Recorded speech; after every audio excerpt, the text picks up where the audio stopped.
So why would a porn star and a preacher get together and talk at Woodhull Sexual Freedom Summit? I'm here with Ellen Willard and the famous Nina Hartley, and I'm Kathy Bartoli from the Intimacy Dojo. Thanks for being here, guys. Thanks for having us. And why did you decide to get together? I love the talk topic, but like how did you meet? How did you decide to do this? We met through sort of the craziest networking that's ever happened. I saw an interview that Nina had given a number of years ago, and I was listening to what she was saying, and I was like, wow, this is the healthiest view of sexuality I've ever heard in my life. And I love how Nina models it. It's so curious and playful and straightforward and non-judgmental. But then I had this other little voice in my head going, but she's a porn star. And I'm like, but wait, this is really, really good stuff. I'm like, wait, but she's a porn star. And I had this like cognitive dissonance thing going on. So I kept searching for interviews. Unfortunately, she's done a couple of them that are out there. One or two. I'm getting more and more drawn in. I'm like, I have to talk to this woman because she's talking about sexuality not just as a person-to-person interaction, but with really very spiritual terms and very spiritual undertones, and really sort of honoring the whole person, not just an act between people or among people. And I was like, well, how am I ever going to get in touch with her? Because I would imagine if I were in her position and someone came to me saying, hi, I'm this really, really devout Christian seminarian and I would like to discuss your career with you, that would probably be a hard no. But now that I know her, I know it's a yes. But I had no idea how even to make this introduction. And then I found out just by accident that she happens to know Penn Jillette, who does a lot of work with my older son's good friend. So, the 6 Degrees of Freedom thing. We all know somebody who does a lot of theater production. So I sent him this email saying, I'm about to ask you the strangest question ever, the strangest networking question ever. But here's what I need, or here's what I want, and here's why. And he was like, okay, this is a new one for me. And I guess he forwarded my information on. He said, I sent it on. That's all I can do. 20 minutes later, I had an email that said, hi from Nina Hartley. Oh, wow. Well, I was really thrilled to meet Ellen because people might not know my background. I'm culturally Jewish, but raised without religion. When I was 10, my parents found Zen Buddhism and stayed there for 46 years. So I grew up around Soto Zen Buddhism, which is the Japanese form of Zen. And the big takeaway for me as a layperson is personal responsibility, mindfulness, and compassion. Yeah. And after suffering many, many years in my life over many, many things, one of the things I discovered, of course, is compassion is a choice that we make, the behavioral choice that we make in the moment. And we can choose our old way or compassionate way. And so I'm always willing to talk to any person coming from a religious background. If they're willing to treat me as a human and not from a preconceived notion, I will talk to you because as Ellen and I, and most anybody who has had even one transcendent sexual experience knows that the experience of the divine, however we get to it, feels the same in the body. You are transformed when you have this experience of spirit entering you. And Ellen knows more about the history than I do, but I've always known in my feminist way that the break between the so-called profane body and the so-called good spirit was always a false dichotomy and led to countless miseries and countless harms in the world, and down to where we find ourselves today in the role of men and women being constrained sexually and men being constrained emotionally. And we are now, Nina has always been a, Florence Nightingale in the trenches of the gender wars because most people are walking wounded. Yes. So Ellen deals with people who are walking wounded in a spiritual manner, and I deal with people who are also spiritually wounded. And so she enters them from the heart in, and I enter from the skin in, but we get to the same place because human. Yeah. I think that there's so many people out there fighting against each other when they're actually fighting the same war. They're on the same side. They just don't. We're very much doing the same work. in a lot of ways. And that cognitive dissonance I had that, but she's a porn star, like I got to a place where I'm like, but that's all I have in the negative column. And why do I have that? Like, what's the problem with that? And all I get to, well, porn's bad. We know that, right? But, right. Yeah. But why? But why? But why? And I had nothing. So yeah, I was brought up the same way. Like, good girls don't know porn stars. They're bad people. Right. And then I got to meet someone, like, they're lovely. I've met some really lovely people, and probably not all of them are lovely, just like every human being has some good and bad. So it's so Ellen and I hit it off right away. Plus, looking at her necklace, I'm not spilling the beans. We're also queer as heck, both of us. Ellen is more genderqueer than I am, although I'm super, I present femme because I have a really important message, and if you don't look like a girl, people don't listen. And since so much of the message I need to present is to men, it helped me to look like a girl. I'm not a girl, but I play one on TV. I tell people. No, I get it. And I can pass. I have passing privilege. So I've been queering porn for 35 years. I say I'm a Trojan horse for queer culture. Nice. Yeah. And what heterosexual, since most people are het, I have to speak to them. Well, and most people think they're het because they've been conditioned to think that's. I think most, maybe not 80% of people are het, but I think 60% of people are primarily heterosexual and maybe so situationally hetero flexible that's not honestly worth dealing with. Yeah. Well, if you're conditioned and brought up that way, that's the only way. Exactly. Most people aren't going to question it. And if it's worked for you. So the secret is that what do queer people know that straight people don't? First, we're taught we have to question our sexual assumptions, right? We have to examine our belief system and also examine how are we to live a full, healthy, loving life within a straight culture while feeling different other than. And how do we find our tribe? How do we find our people? How do we find kindness and compassion? And so straight people need that too.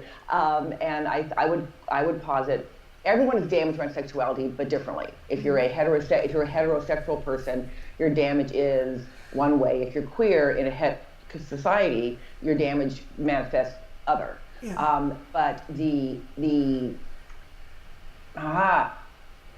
that's early for me.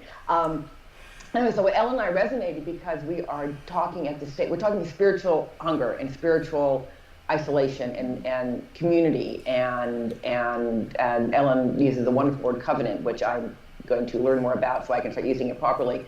But when we understand that sex is something that we decide to do, then we can start examining how we do it, in what framework, under what circumstances, for what purposes, and with whom. And so we start bringing consciousness to sexuality, and what Ellen brings through her lived experience as a queer person in a female body in this world, plus her relationship to God, is a whole lovely new way to look at things and reach people that I can't reach, because she was open enough in her mind to meet with a porn star and realize I'm a human, but since she has no porn to taint her history, she can move in circles that I will never be able to move in. Well, and it's a bigger reach together. Yeah. And I love the fact that you're both it's two different avenues to get to conscious sexuality. And as a trauma survivor and someone who works with sexual traumas with people, so many people are frozen around it. Like, people write to me and say, how do I have sex? They understand the concept of it, but they're so frozen and they've never been given conscious choice or thought around it. You're just supposed to be good at it. You're supposed to know what to do. And you're supposed to know what you like. It's like, I don't know that about my breakfast cereal. Never mind about sex. Right. Thank you, Kathy. That is most excellent. Ellen can talk. I talk a lot, so Ellen, she can speak. So why the workshop? So the workshop is Ellen's idea, and I'm going to say I don't want to work with Ellen. Of course, I'm going to work with Ellen. I'll totally get down with that idea. She seems awesome, and she's got great ideas. So yeah. She's one of those smarty pants people, and it's really nice to know. Also, back when I started, first Ellen was like 6, so she was not aware of what I was doing because 6. But I was the people who were sex positive in the time we were like islands. There's Carol Queen, and there's Annie Sprinkle, and there's me, and Betty Dodson, and Gail Rubin, and a few others. But 35 years later, it's a movement, and someone like Ellen can grow up and find a already semi-thriving community of people of like mind. So for all the horrible continuation of the 80s porn wars, which are now morphed and metastasized into horrible, horrible things. It's also grown up the last 35 years is the sex positive subculture. And now there are people young enough to be my children, sex workers in their teens, 20s, and 30s who are making common cause and are finding each other and realizing we get to fight for our rights. We're people too. So on one hand is the depression of consciousness, on the other hand is the elevation of consciousness. And I don't know where it's going to end up, but it's certainly nice to know that I'm not alone, because Ellen's here, you're here, Woodhull's here. It's one of the things I wanted to ask. Like, Woodhull to me is the perfect mixture where, they will gladly accept a presentation by a porn star and a preacher. Like, I don't know of many places, like I could see one or the other, but together, there's not a lot of places where, yeah, of course, that sounds really fun. And I love that we get to meet other people fighting this fight that are all coming from different venues. Yeah. The only other time I've seen it is it's set up as a debate. It's set up as one against the other. Oh, yeah. And, you're wrong kind of thing, which is opposed to let's support each other. We're sort of all working towards the same goal. And one thing I found at Woodhull last year, and what sort of spurred this idea for me, was I showed up. I was like, okay, I'm gonna be the only religious person there. Like, I'm gonna be the only seminarian there. There was clergy there. There were other seminarians there. There were other people who were pretty devoutly religious. And I didn't know. Oh, wow. Yeah, right. But there was this sense, and most of those people were wearing the lanyards. They're like, please don't take my picture. Please don't tell anyone I'm here. And I had a lot of discussions about, I really believe this message, but like, I don't know how to get it out there and not lose my job. And I don't know how to bring these two things together. And like, you were talking about dealing with people and sexual trauma, and those of us who deal with people, counselors and clergy and sex workers, and who deal with people who have this trauma, we also have our own trauma and our own fear to work through too. So we have damaged people coming to damaged people saying, help me. So what I was hoping Nina and I can do a little bit is give some tools to those of us who have to do the work, where people are coming to us to be comfortable enough to not let our own fear enter into it, and really just create space to help people find what's honest for them, what's true for them, what feels right for them, what feels faithful to them. Yeah. That is thank you, Ellen. See, isn't she smart? So damaged people coming to damaged people. And I didn't come up with this myself, but damaged people damage people, right? Hurt people hurt people. Yes. And so we are left, there's many tracks. And one of the tracks that Ellen and other spiritual leaders can help a person with is containing themselves. Yeah. Because when we're wounded, we're full of holes, and everything flows out, falls out, spills out, gushes out, bleeds out, pukes out, and we wonder, why is it so messy? Because I'm not contained. I don't have a container for my feelings. Someone punched holes in it a long time ago, and we haven't figured out how to patch them yet. Exactly so.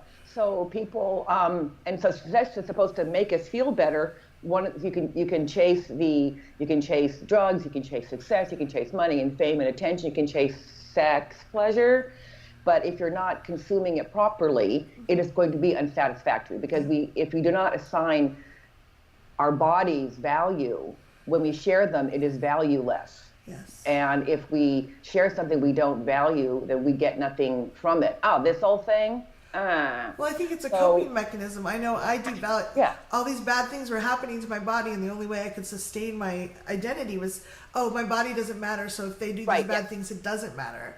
And it made it possible to tolerate it, but then it makes it hard to interact with humans as an equal. I'm always like, And it makes it hard to come back into your body, because your body's not safe. Yeah. Your body apparently is not a safe place to be, and you don't get to have it for yourself. So one of the prime directive is, do not use sex to harm self or others. Yeah. And if that means a person needs to be celibate for X amount of time while they figure it out and get help, that's okay. That's okay. There are plenty of people who are willingly and gladly celibate while they figure this out, get therapy, get help, pray, figure where does sex mean to me, and where does sex fit into my life and my sense of myself, and how do I value it, and how do I find partners who value it in the same way that I do? So and I want Ellen to speak more of this covenant thing, because the way she talks about it makes a lot of sense to me. I never use that word, but I used to have, I don't know about you, Ellen or Ted, but I used to have a lot of bad sex. I mean, sex that was unsatisfactory. Really, this? They write poems about this? What is this?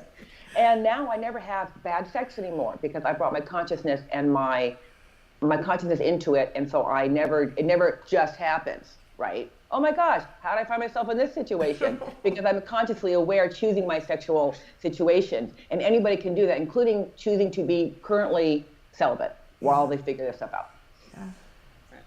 I love that prime directive so much of don't use sex to harm self or others, because there's a lot of focus now on consent, and there needs to be, and there's no bigger advocate for consent than myself, really.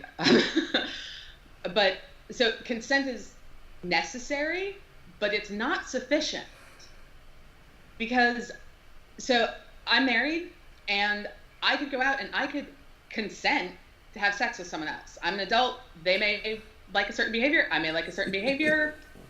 We can both say, sure, sounds good, except so we have consent there. We have enthusiastic consent. Great, except I have this marriage and this covenanted relationship, and the way my spouse and I understand our covenant doesn't include one of us going off alone and doing having stuff. that kind of relationship with another person. Yeah. So I think we need consent, but we also need some real discerning thought about who else does this impact. And Right, well, that's not harming self. So you're having a Right. good time, but you'd harm your partner, right? Right. And so and consent alone, not enough. so back in the day when I started, I was very, very quick to enter into sexual behavior with people, because for me, it really was like a handshake. Yeah. You have a body, hey. And because I was there, I was there mainly what they call a service top. So it wasn't because of romance. I wasn't thinking, he loves me, I love her. No, it was, oh, this is the thing you want to experience. I have hands, I can help you experience that thing. And I was and if they were, for example, a swing party, and they said, I want to do this. And then one day early on, 3 weeks later, I got a letter from the wife of someone at the party who was so hurt. Now, he represented himself to me at the party single, so I was not knowingly causing him to break his covenant with his partner. And that's when I first realized, oh, some people can be really jerky about this. Some people can lie to get what they want. Mm-hmm. And so over time, I started being more careful with how I interact sexually with people, because it may not be a big deal for me, but it's a big deal for them, and I cannot be careless with that. Right. I cannot be careless. A lot of young men they write me, please, may I lose my virginity to you. It's like, sweetheart, that's not fair to you, it's not fair to her, it's not fair to anybody. I can teach you how to make out, I can teach you other things, but my vulva needs to be out of this equation. Yeah. Because it's just not fair. Yeah. It's just not fair. Hi, I want to take a tennis lesson. Well, all we have is Serena Williams here. Yeah. Go get 2 balls with Serena Williams. Oh, it's not a good idea. No, and it's very nuanced, and I appreciate you going, because it's like, I think a lot of people, it's very clear, enthusiastic consent, but there's other nuances to that. And if we don't talk about them, it can get very messy. We don't have a way to like, oh, I hadn't considered that. Oh, that's right. So thank you for talking about that. Would you, if someone was considering coming to Woodhull, what would you tell them? If they're not Come sure. to Woodhull. Come, you must come, bring your friends. It's the most amazing, wonderful place of inclusivity and inquiry and fun at night, fun parties at night, great new friends. It's just people from all walks of life. We have therapists and teachers and activists and students and spiritual leaders, and it's just a wonderful, wonderful mix of people, all of whom affirm sexual freedom as a fundamental human right. And what does that even mean? Sexual freedom, it means bodily autonomy. Yeah, I get to decide for me. Which can include sex, if I want it to, but for me, sexual freedom is a fundamental human right means I have the right to pleasure, I have the right to family, I have the right to not have a family. And so I have autonomy over my body and what I do with it without, with other adults, of course, without restriction from the government. And we have not that right now. And because, again, going back to the split, and again, Ellen knows more the history of it, and I have the fiery feminist overview of how Christianity ruined sex before when God was a woman, all the stuff. But the fact of the matter is that, generally speaking, female-bodied people and male-bodied people have a different experience of the sex thing. It is more fraught for females. Until we had birth control because of the risks. The risks were greater, not just socially and economically and culturally, but the risks were greater physically for one act of sex. And yet, in an otherwise healthy person, what scares men, any single female person who likes men can easily handle any 5 to 10 men.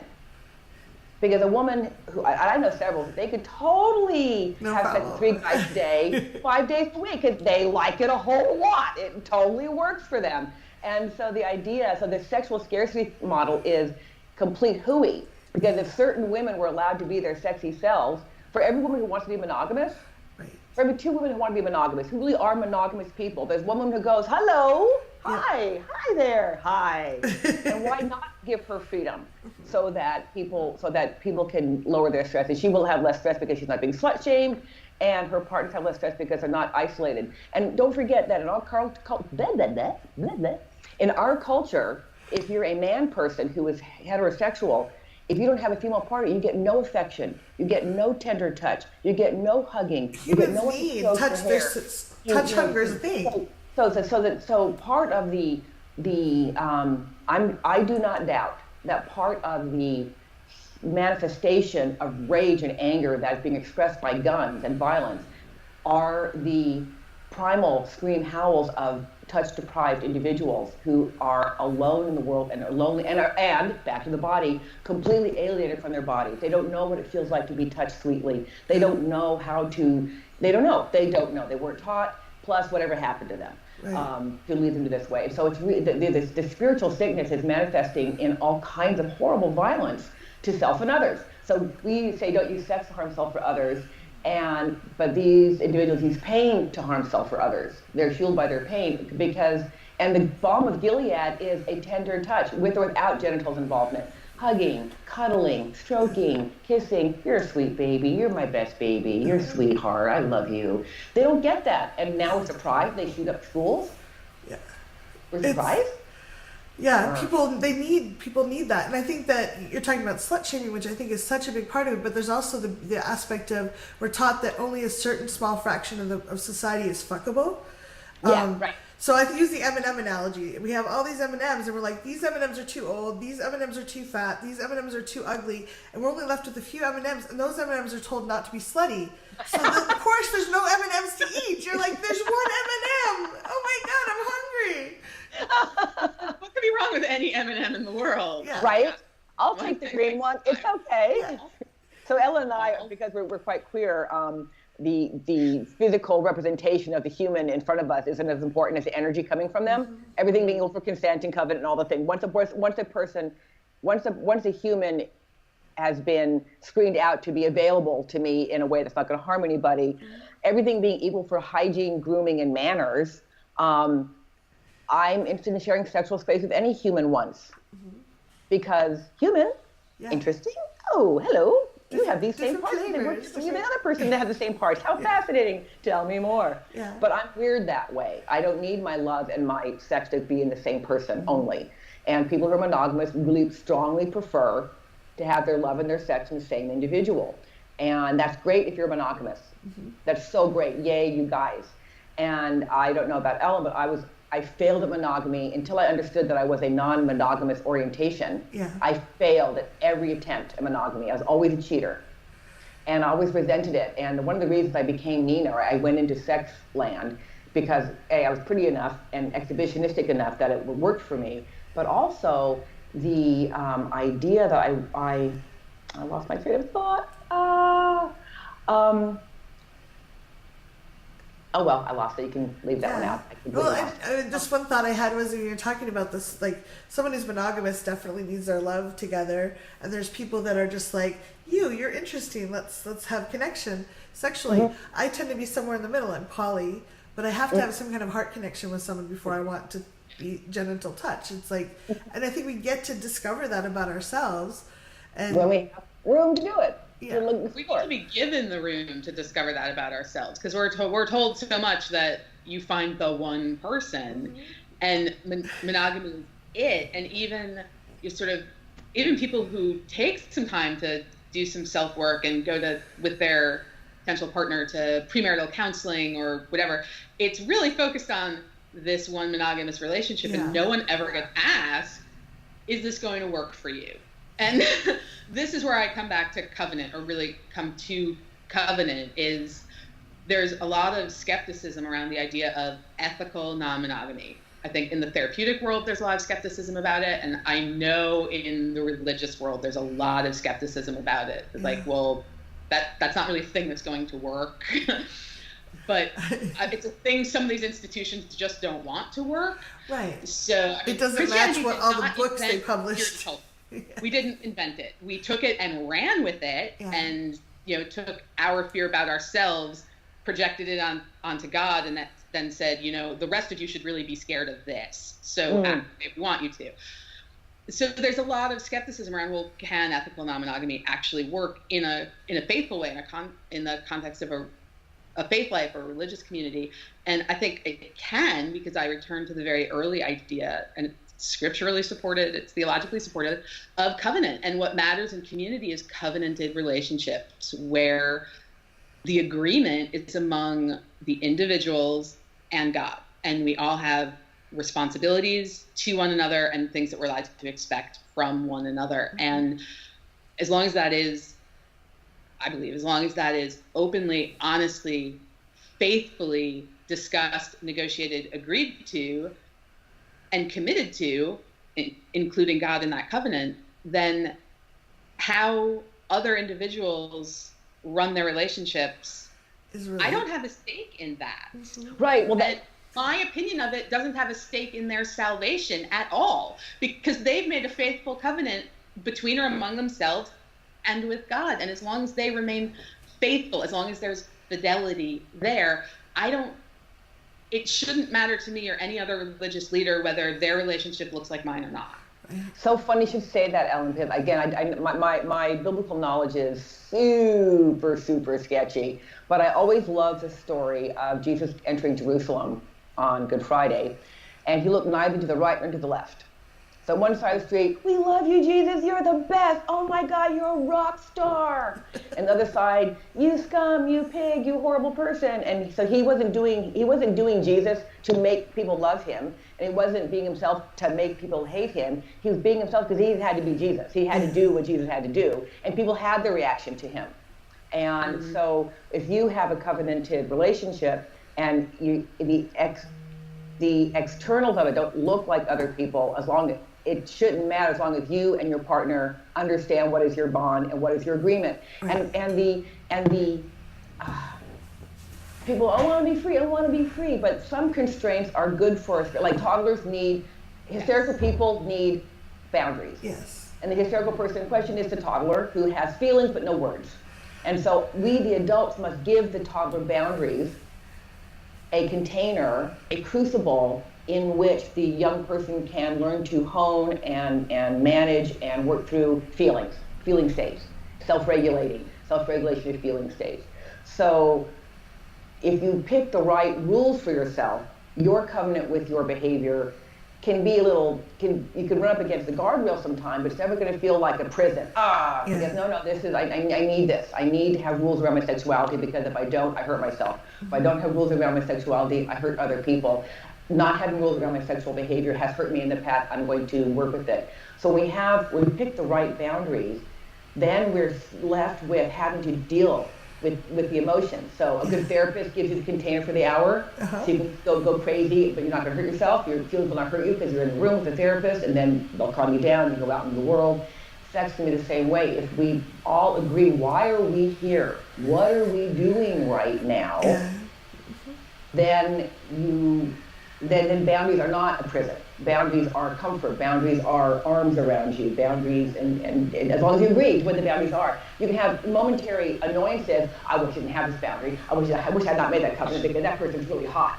Yeah, but when you start trying to cheat, okay. Well, I mean, the boundaries can So evolve. when you can't automatically do the behavior that was hurting you, and you are kept from doing it by your own agreement, then the change starts, because then you're put back on yourself, and you have to, because you don't have the outlet. So now I become more mindful. Yes. Why did I want to do that? Why am I angry that I can't do that? Why am I agreeing not to do that, even though I'm angry about it? Yeah. Well, and I think Right. like you wouldn't have the same boundaries for a 3-year-old as you would for a 5-year-old. There you go. And we might discover, like, hey, I processed a lot of stuff. I might want to change. I can sit down with my partner and say, hey, or my partner's like this. I'd like to change this and this. Where can we find agreement? It's hard. So it's hard to find. So that means you have to bake into the relationship the agreement. And Ellen can help with this. How do we have difficult, scary conversations about something as important as sex? Because you want to change my sexuality. Is something wrong with me? Am I deficient? So I take it, instead of hearing what you need from me, I start taking it as, oh my gosh, I'm not adequate. And that could just start a big fight. So learning how to have difficult conversations, where premarital pastoral counseling comes into handle. How will you navigate difficult conversations? How will you navigate potential conflict and differences of opinion and interest in this area? How are we going to, going forward, what template are we going to use to hold delicate and difficult feelings without them ruining everything? Yeah. Yeah. And how are we going to navigate all the changes of, I'm not the same person now I was 20 years ago. Get out. Yeah. Right? I'm not the same person now I was 12 years ago when I married my husband, and nor is he. So how do we, it's not one promise, that marriage covenant, that relationship covenant. It's not I do and then everything is easy. It's sort of waking up every morning and thinking about it and saying, what's the reason I entered into this relationship in the way I did, with the agreement I did, with the values I did, and how do I live that out today through our changes and through having children and my being away a lot and all the things that we didn't think would happen, or we didn't know would happen, but do we still come together and look each other in the eyes and say, yeah, I'd do it again. Yeah, right. So exactly. It's that openness to renegotiate and renew that covenant. Yeah, no, I love that. Thank you both so much.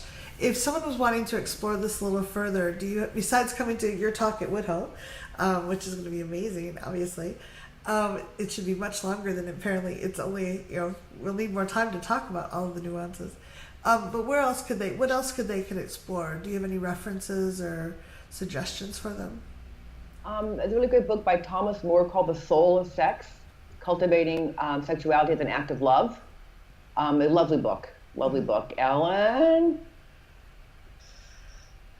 I just threw this at you, so surprise. Yeah, no, but that's you my could just throw it at favorite. me, but actually, okay, and this is not a sex-specific reference at all. Yeah. But the book I think is required reading for living in this world is a book called Dignity by Dr. Donna Hicks. Yeah. Oh, I'll have to get it. And if you have any interest at all in sort of faith-filled conversations around difficult subjects, that is her area. And she talks about just dignity as being inherent and fundamental within each individual, and not every person necessarily commands or elicits our respect, but they're entitled to dignity. Yeah. And so how do we interact with people with whom we really disagree about some things that we feel very passionately about, and how can we stay in relationship and conversation without violating their dignity and in turn our own. So it's not. That's why Ellen's a seminarian and I'm not. I still struggle with things. I hate you. I wish you were all dead. So this is not productive. They wish the same thing about me, so I have to be careful about that. But yeah, that's why Ellen went through seminary, and I would have been unable to continue if I had started. I'm like, no, I can't get past this chapter. Right. this lesson. What do you mean love your neighbors yourself? No, I don't like them. I love the book. No And they should be spinach. required for everyone. And we are working on a resource list that we'll have Yeah. at Woodhull, so we can certainly make that available afterwards to people who Great. couldn't be there. But everyone should be there. Yeah. Because it's Yeah, please show up for Woodhull. It's such an amazing event. Yeah, And if you're it's shy, please come. Size I am okay, super- size okay, wheelchair's Yeah. okay. It is, if anybody ever thinks that there's no way that sex could ever be for them, come to Woodhull. And I'm not saying you'll have sex there, but you'll realize sex is for everyone. Every person with a body can have sex. Yeah. And every person with a body can find a way to have their body be a reliable source. Nina, why did you go into porn? It's like, because I'm a nurse, and in our culture, sexuality is sick, and sick people need a nurse's care. Our sexuality is spiritually sick, and sick people need spiritual care. Yes. And because we're spirit sick in our culture for many, many reasons, and it manifests in all kinds of horrible ways. You see it every day in the paper. But the great thing about sex, the amazing thing about a body, is that anytime you want to start showing it kindness, it's right there. Yeah. It's everywhere you go. You can show it kindness at any time. Okay, 2 seconds of kindness and then 90, 60 seconds of beating yourself up. You can always go back to self-beating. Self-beating is always available. But we could try compassion, because we haven't tried it before. We could try it. And Might be fun. when you first do it, you can maybe handle 2 seconds and it burns like fire. Yeah. And that is like the nerves waking up. It's like it's super potent, super primal, a little bit at a time, a second at a time. And then because we can turn our attention to consensual pleasure, again, being celibate doesn't mean you're not going to touch your own body, you're not going to touch anybody else's body. And so that can be a time of self-exploration. And when we reorient, reassemble our personal relationship to bodily pleasure, it is therapeutic. It is therapy, because you can do it a little or a lot, whenever you want, 2 minutes here, an hour. It's completely self-directed. You can do it. It needs no batteries, no wires, no books. It's just, wow, I have an arm, and my arm is that long.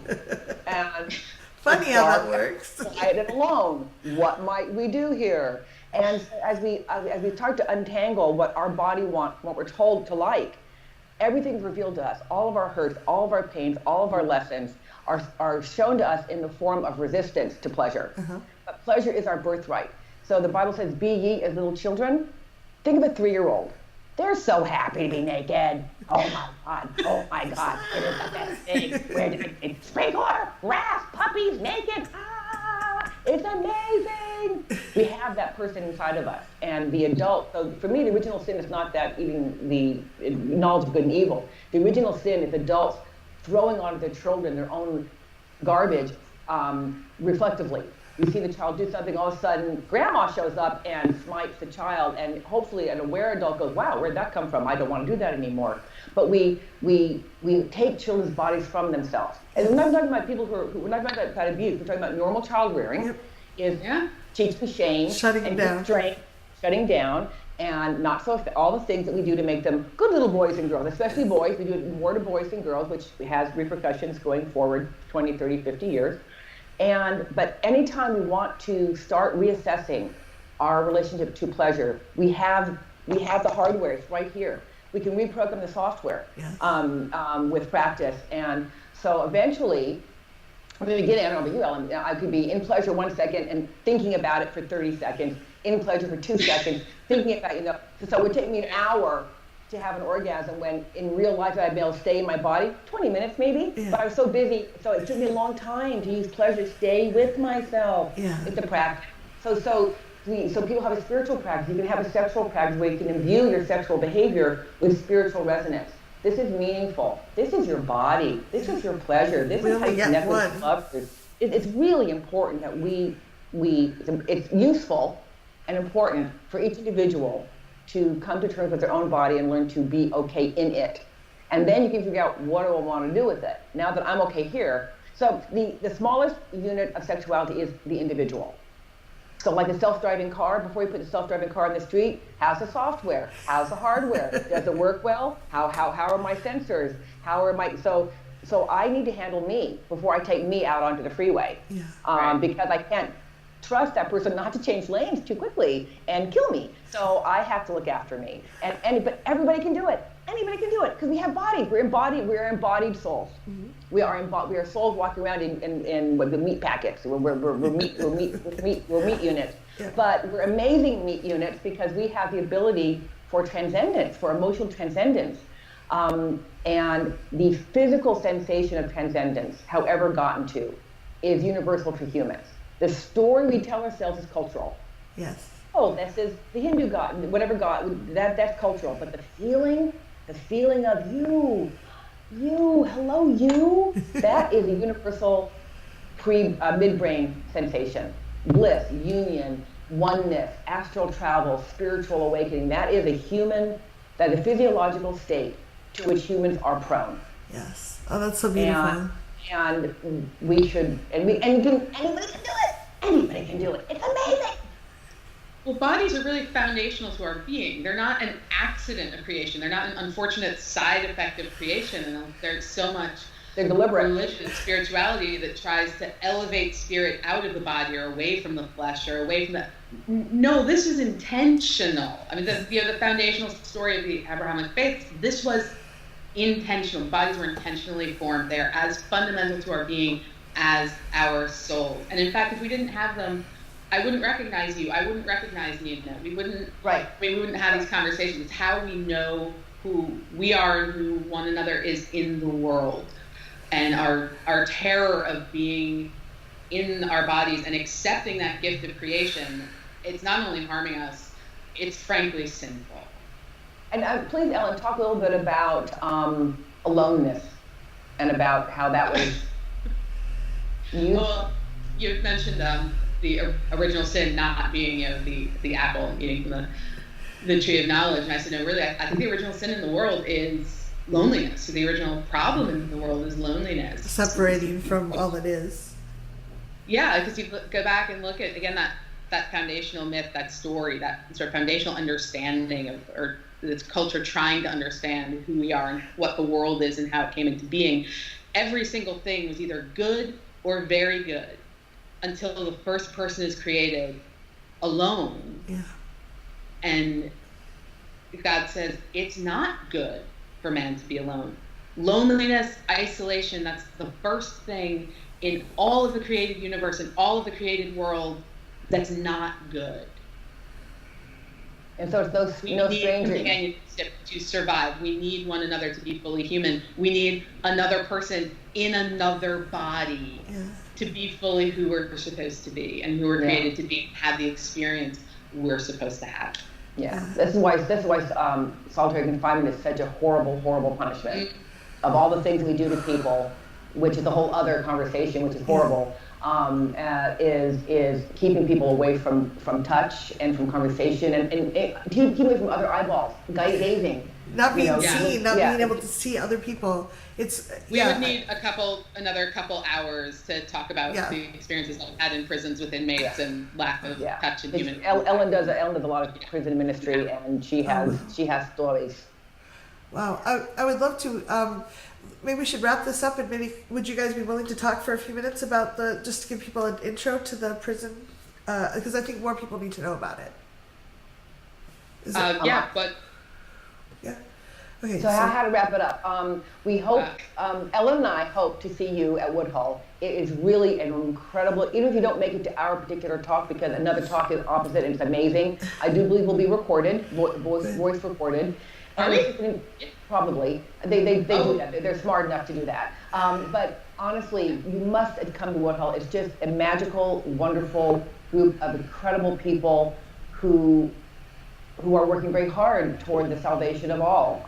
And it's a really fun party. It's so fun. There's such a blast. And you get to meet me and Ellen. Yeah, people are very warm, happy. Just as you got example. Yeah. It is a lot of fun. Definitely encourage people to come. It's transformative for some people, just to realize if you're living in a smallish town and you're the only one like you, if you come to Woodhull, you realize you're not alone. Yeah. There are lots of people, quote unquote, like you out there, people who want to have their sexuality be a more healthy, integrated part of their life, and a more correct representation of their values going forward. And it is ongoing work, and it's available to anyone. No height restrictions, no age, no weight restrictions. No, it just, if you have a body, you get to come to the party. Yeah, I love that. What I love about Woodhull is they try and be really, really inclusive and really accessible. And from what I've seen or experienced, if someone says, this is inaccessible for me, the answer is never, oh, well, we couldn't do any better. What are you going to do? It's always like, oh, well, how do we think about this, or how do we address it next time? Yeah. So even what I really love about Woodhull is it is this great experience. You'll meet amazing people. If you show up and your mileage may vary and you don't have this amazing experience, please tell somebody. Please tell a volunteer. Please tell someone who's presenting. Tell someone like on board, because they really will, like, that's an aspiration that's real and that's legitimate, and that's like, oh, we can do something to make this more accessible. We're on it. Yeah. So I absolutely. Yeah. Thank you both so much for your generous time, the brilliant topic. Thank you. Well, thank you. We'll see you in a couple months. Yes, I can't wait. Yay! If you're watching this and you have questions or comments, please leave them below. We'll try to get them answered for you. See you in August. Follow us on Twitter. Yes, follow on Twitter. I'm Nina Land and at Ellen Willert, Willert, and we will talk to you on Twitter. Absolutely. Thank you, Kathy. Thank you, Ellen. You. Mwah. Thanks, Kathy. Thank you, Nina. Bye.